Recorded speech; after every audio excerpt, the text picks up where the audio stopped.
নমস্কাৰ, মোৰ অন্য এটা ভিডিঅ'লৈ মই আপোনালোকক স্বাগতম জনালোঁ আৰু লগতে হোলী উৎসৱৰ বহুত শুভেচ্ছা জনালোঁ।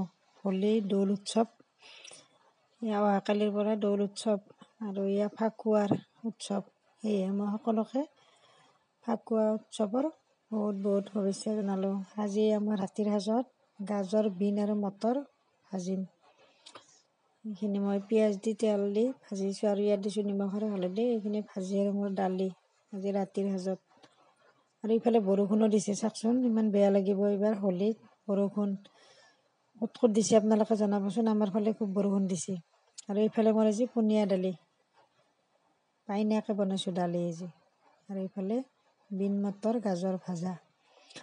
আৰু এনেদৰে বনাই থকাৰ মাজতে এক কাপ লাল চাহ খোৱাৰ মজাই বেলেগ। এক কাপ মই লাল চাহ খাব লৈছোঁ।